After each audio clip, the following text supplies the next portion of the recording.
नमस्कार, मैं रवीश कुमार। इस चुनाव का सबसे बड़ा मुद्दा क्या है? रोजगार, महंगाई और भ्रष्टाचार। द हिंदू और लोकनीति के सर्वे में यही निकल कर आया है कि जनता महंगाई और बेरोजगारी से बहुत परेशान हो गई है। उसके लिए यही सबसे बड़ा मुद्दा है। इसके साथ ही न्यू इंडियन एक्सप्रेस में वित्त मंत्री के इंटरव्यू की भी बात करेंगे, जिसमें निर्मला सीतारमण कह रही हैं कि रोजगार को लेकर विपक्ष के पास विश्वसनीय आंकड़े नहीं हैं। कमाल है, कहां तो सरकार को विश्वसनीय आंकड़े देने चाहिए और कहां वित्त मंत्री विपक्ष पर आरोप लगा रही हैं। इससे ज्यादा हंसी की बात क्या हो सकती है? आज के वीडियो में हम सर्वे और वित्त मंत्री के जवाब पर विस्तार से बात करने वाले हैं। हमारा सवाल है कि रोजगार, कम सैलरी की नौकरी, महंगाई का सवाल गोदी मीडिया के कवरेज से क्यों गायब है और प्रधानमंत्री मोदी के भाषण में यह खुलकर क्यों नहीं आता है? दबे पांव आकर चला जाता है, लेकिन जैसे ही मुस्लिम लीग, 370, राम मंदिर, रामनवमी का हिस्सा आता है, आप पीएम के भाषण के तेवर देखिए और अखबारों की हेडलाइन देखिए। यही वो सब बिंदु है जहां वे खुद को मोदी बनाते हैं। रोजगार, अच्छे कॉलेज की बात नहीं करते हैं, स्टार्टअप की बात करते हैं, जनरल सी बात कर जाते हैं, मगर उस पर भी विस्तार से मीडिया में बात नहीं होती कि स्टार्टअप से क्या कोई रोजगार क्रांति हो गई है। इसका डेटा तो वित्त मंत्री के पास होना ही चाहिए। हमने 10 अप्रैल के वीडियो में पश्चिम यूपी में प्रधानमंत्री के 3 भाषणों का विश्लेषण किया था। बहुत मुश्किल से रोजगार या अवसर शब्द नजर आया। प्रधानमंत्री नरेंद्र मोदी कांग्रेस के मैनिफेस्टो में मुस्लिम लीग की छाप खोज लाए हैं। आप खुद भी कांग्रेस का मैनिफेस्टो उसकी वेबसाइट से खोलकर पढ़ लीजिए कि प्रधानमंत्री सही बोल रहे हैं या नहीं। लेकिन प्रधानमंत्री पहले यह तो बताएं कि बीजेपी का मैनिफेस्टो कहां गया। 2014 में प्रथम चरण के मतदान के दिन ही जब लोग वोट डालने जा रहे थे, उस दिन बीजेपी का मैनिफेस्टो आया था। यह है बीजेपी का कमिटमेंट। तब कांग्रेस ने चुनाव आयोग से जाकर शिकायत की। 2019 के चुनाव से पहले चुनाव आयोग ने नियम ही बना दिया कि प्रथम चरण के मतदान से 48 घंटे पहले कोई भी पार्टी अपना मैनिफेस्टो जारी नहीं करेगी। 2019 में भी बीजेपी ने मतदान से 3 दिन पहले मैनिफेस्टो जारी किया था। क्या बीजेपी नहीं चाहती कि उसके मैनिफेस्टो पर विस्तार से चर्चा हो, जनता पढ़ ले कि रोजगार की बात किस तरह से की गई है? मतदाता को कितना कम समय मिलेगा अब अगर मैनिफेस्टो आया भी तो। 19 अप्रैल को 102 सीटों के लिए मतदान होने हैं। बीजेपी का घोषणा पत्र नहीं आया है। अब हमारा सवाल है कि जिस पार्टी के पास 2047 का रोड मैप रेडी है, जो फरवरी महीने से ही सरकार में आने के बाद पहले 100 दिन का रोड मैप बनाने की बात कर रही है, उस पार्टी के पास अभी तक मैनिफेस्टो क्यों नहीं है?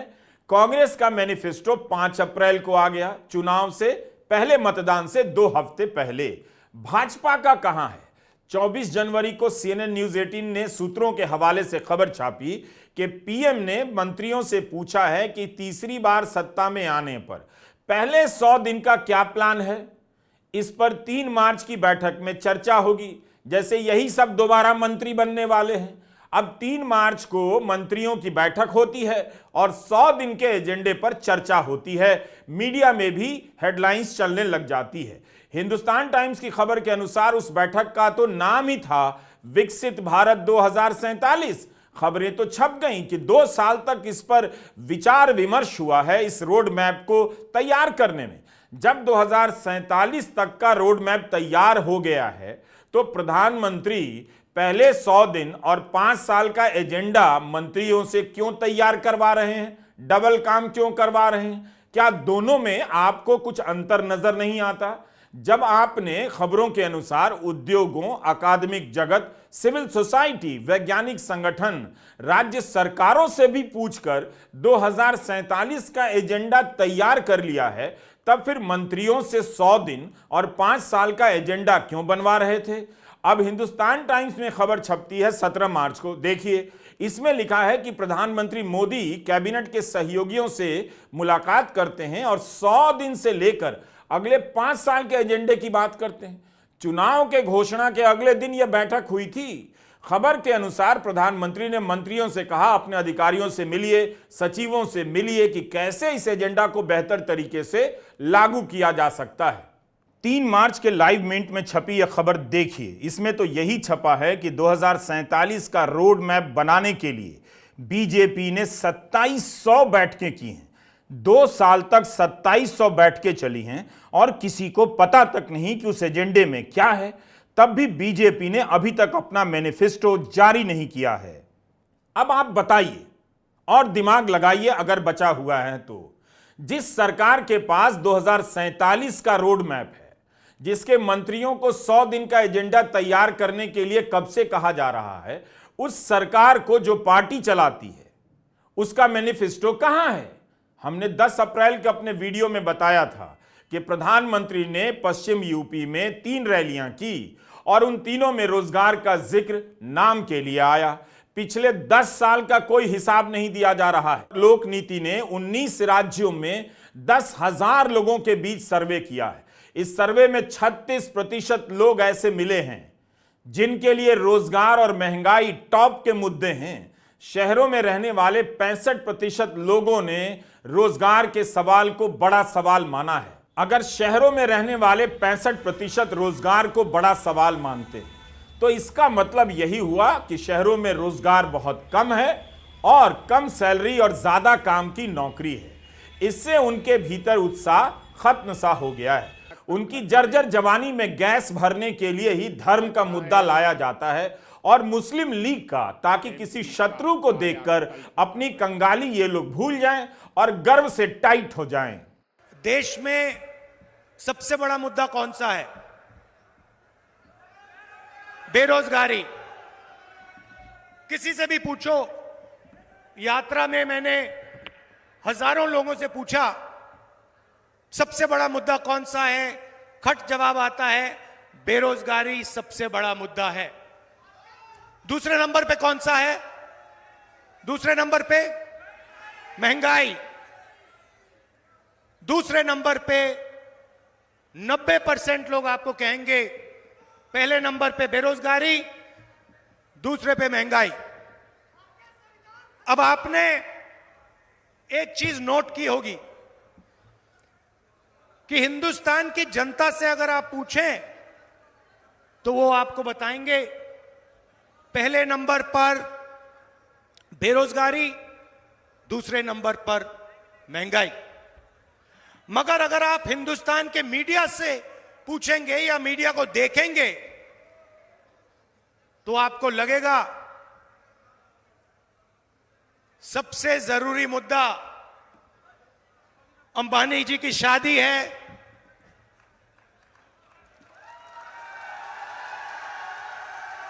उधर आपको विदेश से हजारों लोग आते हुए देखेंगे।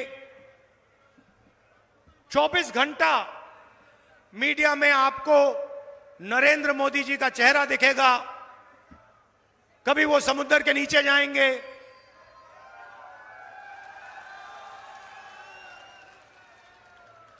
कभी हेलीकॉप्टर में, सी प्लेन में उड़ते हुए देखेंगे, कभी थाली बजाते हुए देखेंगे, कभी मोबाइल फोन की लाइट दिखाने को बोलेंगे। तो ये सवाल कुछ समय से मैं अपने आप से पूछ रहा था कि ये जो मीडिया है इसका काम जनता की आवाज उठाने का है नहीं, मगर ये जनता की आवाज, जनता के मुद्दों के बारे में कभी बोलते ही नहीं है। लेकिन आप जो होश में हैं इतना तो देख सकते हैं कि सर्वे में बेरोजगारी और महंगाई सबसे टॉप पर है। बेरोजगारी और महंगाई को मिला दीजिए तो 36% भागीदारों ने सबसे बड़ा इसे मुद्दा माना है। लेकिन अखबारों और प्रधानमंत्री के भाषण में दोनों ही मामूली नजर आते हैं। आपको हैरानी होगी कि बीजेपी के जो प्रिय मुद्दे रहे हैं वो इस सर्वे में सबसे नीचे हैं। राम मंदिर, हिंदुत्व और दुनिया में भारत का डंका बज गया या केवल 12% मतदाताओं की प्राथमिकता में है। सर्वे में शामिल केवल 8% लोग राम मंदिर के निर्माण को महत्व दे रहे हैं, 2% लोग हिंदुत्व को और 2% लोगों के लिए दुनिया में भारत की छवि मुद्दा है। आप प्रधानमंत्री का भाषण सुनिए पढ़ भी लीजिए, वेबसाइट पर है। इतनी बार गर्व गर्व गर्व करते हैं कि गर्व होता भी है तो गर्व नहीं होता है। इतनी बार दुनिया में भारत का डंका बजा देते हैं कि डंका बजता ही रह जाता है। आज पूरी दुनिया में भारत का डंका बज रहा है।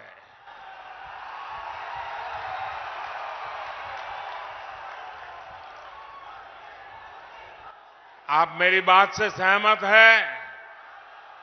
भारत का डंका बज रहा है, यूरोप में डंका बज रहा है, ऑस्ट्रेलिया में डंका बज रहा है, न्यूजीलैंड में डंका बज रहा है, अफ्रीका में डंका बज रहा है, अमेरिका में डंका बज रहा है। कैसे? ये कैसे हो रहा है? कैसे हो रहा है? कैसे हो रहा है? केवल 2% लोगों के लिए इस चुनाव में महत्व है कि दुनिया में भारत की छवि कैसी है।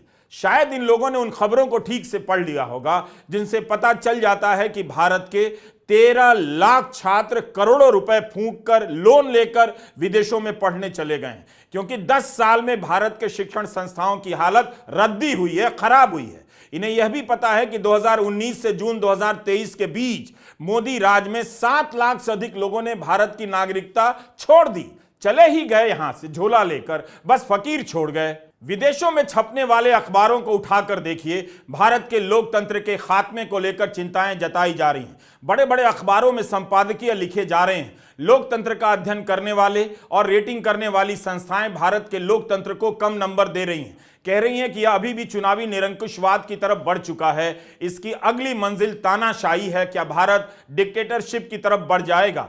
कोई लिख रहा है लोकतंत्र में मंदी आ गई है, तो कोई लिख रहा है विपक्ष को समाप्त किया जा रहा है। फिर यह कैसा लोकतंत्र है? भारत की पत्रकारिता दुनिया भर में बदनाम हो चुकी है। लोग समझ गए हैं कि इस देश में पत्रकारिता समाप्त हो चुकी है। मंत्रियों को मंच पर बिठा लेने और सवालों की जगह गुदगुदी पैदा करने से गोदी मीडिया पत्रकारिता का मेडल नहीं बन जाता है। भारत प्रेस की स्वतंत्रता की रैंकिंग में नीचे के देशों में शामिल है। अगर आपको विदेशी रैंकिंग पर भरोसा नहीं है तो अपने देश के पत्रकारों से पूछ लीजिए, कब किसका यूट्यूब चैनल कौन अफसर नोटिस भेजकर बंद कर दे पता नहीं चलता, ट्विटर का अकाउंट बंद हो जाता है पता नहीं चलता। प्रधानमंत्री ने 10 साल से प्रेस कॉन्फ्रेंस नहीं की है। जब विदेशी समाचार पत्रों में आलोचना होती है तो उसके पीछे जॉर्ज सोरोस का भूत खोज लाया जाता है, लेकिन न्यूज वीक जो एक विदेशी पत्रिका है, प्रधानमंत्री का जब इंटरव्यू छपता है तो उसे सारे मंत्री ट्वीट करने लग जाते हैं।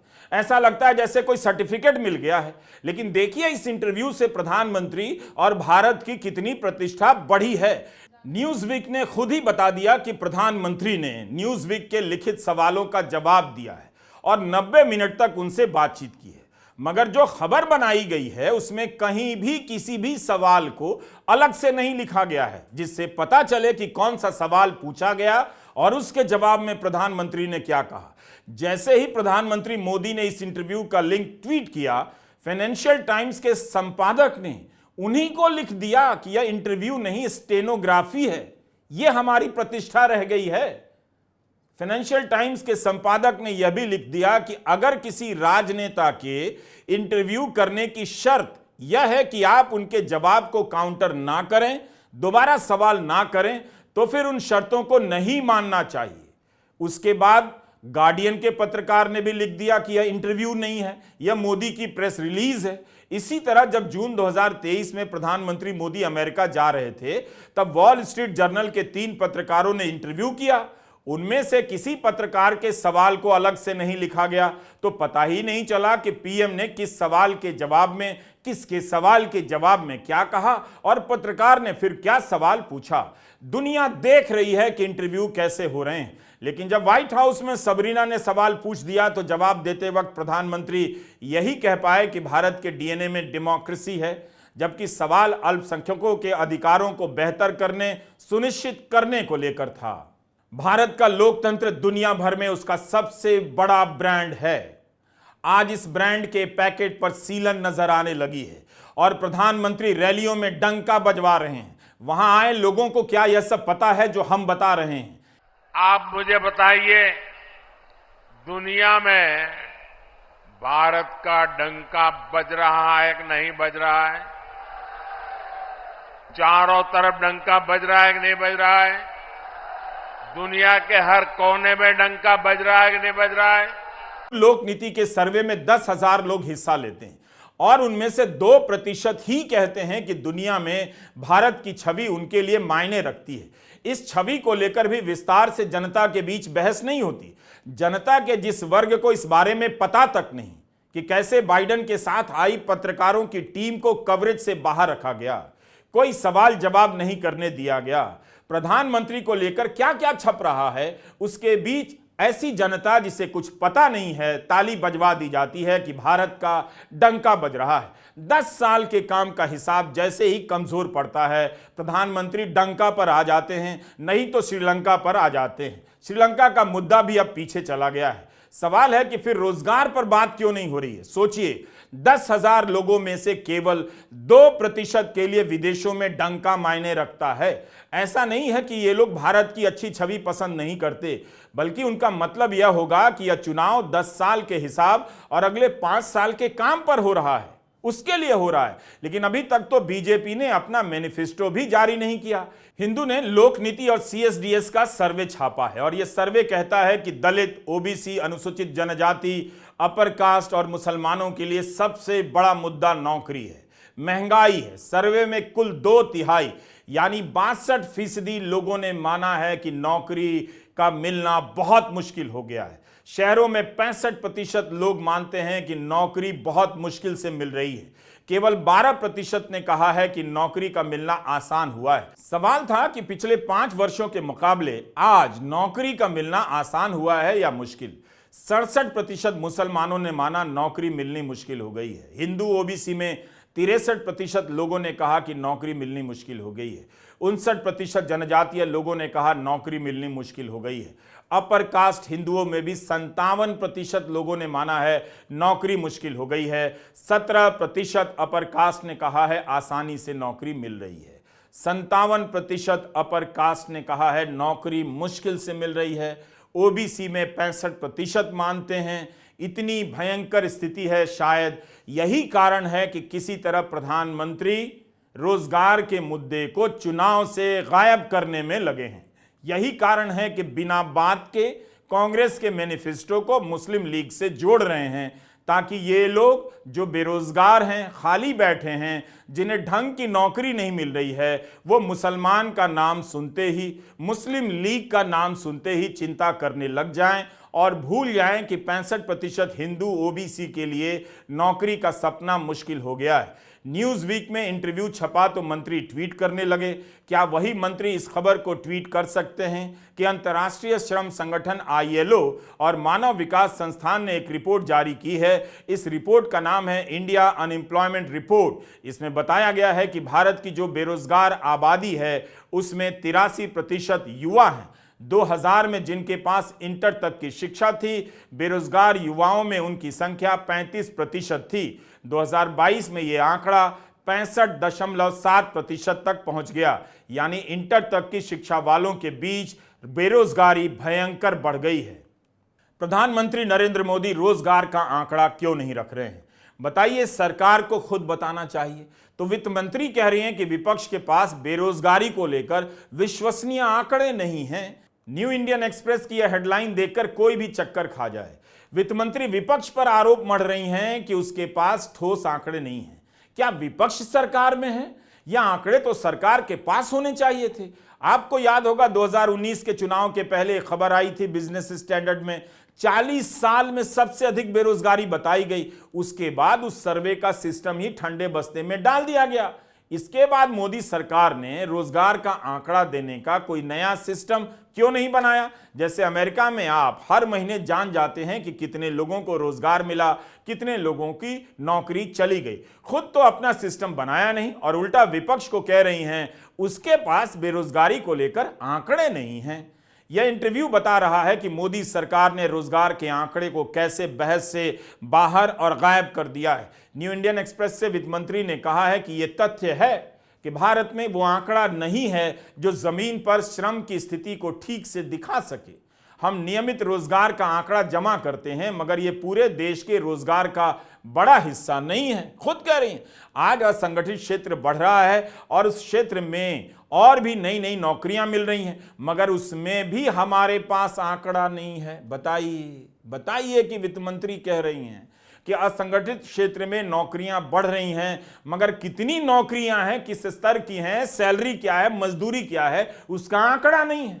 तो ये क्यों नहीं है? 10 साल हो गए मोदी सरकार के और सरकार ही रोजगार का समग्र आंकड़ा नहीं दे पा रही है। बेरोजगारी से तो कहीं ज्यादा लोग महंगाई से परेशान नजर आए लोक नीति और सीएसडीएस के सर्वे में। इन दोनों मुद्दों का संबंध आप ठीक से समझिए। नौकरी है नहीं, है भी तो कम सैलरी की है और कमाई नहीं है, और दूसरी ओर महंगाई बढ़ती जा रही है। हिंदू ने जो लोक नीति और सीएसडीएस के सर्वे को छापा है उसमें 71% लोगों ने कहा है कि महंगाई से बहुत परेशान है। 76% गरीब लोग भी परेशान हैं। 35% लोगों ने कहा है कि 5 साल में जीवन स्तर खराब हुआ है। 48% ने कहा है कि बेहतर हुआ है। 36% लोगों का कहना है कि घर तो चल जा रहा है मगर बचत नहीं हो रही है। आपको पता ही होगा कि 47 साल में पहली बार ऐसा हुआ है जब घरेलू बचत जीडीपी के 5% पर आ गई है। क्या प्रधानमंत्री ने अपनी रैली में आपको यह सब बताया, या आपने उनसे यह सब पूछा कि हम लोगों का भी डंका बज रहा है, घर नहीं चल रहा है? दिल्ली भर में लगे इन पोस्टरों को देखकर किसी को भ्रम हो सकता है कि प्रधानमंत्री मोदी भ्रष्टाचार से लड़ रहे हैं। इन्हें देखते हुए अब आप हिंदू के सर्वे का आंकड़ा देखिए।